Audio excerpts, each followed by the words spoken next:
হজ যাত্রীদের যাতায়াতে উড়ন্ত ট্যাক্সি চালুর পরিকল্পনা করছে সৌদি আরবের বিমান সংস্থা সৌদিয়া। এসব ট্যাক্সি ব্যবহার করে হজ যাত্রীদের জেদ্দা বিমানবন্দর থেকে মক্কার হোটেলে পরিবহন করা হবে। মূলত হজ মৌসুমে যাত্রীদের ভোগান্তি কমাতে নতুন এ যান ব্যবহারের উদ্যোগ নেওয়া হয়। সৌদিয়া গ্রুপের মুখপাত্র আব্দুল্লাহ আল শাহরানির সূত্রে এ তথ্য জানা যায়। আব্দুল্লাহ আল শাহরানি জানান, সৌদিয়া গ্রুপ 100 লিলিয়াম জেট ও জার্মান বৈদ্যুতিক যান electric vertical take off and landing বিমান কেনার চুক্তি করেছে। পুরোপুরি বৈদ্যুতিক শক্তিতে চলা এ যানের মাধ্যমে জেদ্দা বিমানবন্দর থেকে মক্কার পবিত্র মসজিদ ও আশেপাশের হোটেলগুলোতে যাত্রী পরিবহন করা হবে। প্রয়োজনীয় সব প্রস্তুতি সম্পন্ন হলে হজ ও উমরা মৌসুমে তা চালু করা হবে।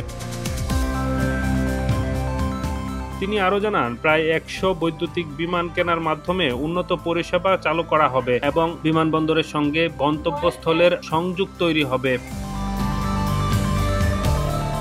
এসব বিমানে রয়েছে বিশেষ কেবিন, যার মাধ্যমে অভিজাত অতিথিরা সেরা ভ্রমণের অভিজ্ঞতা লাভ করবেন।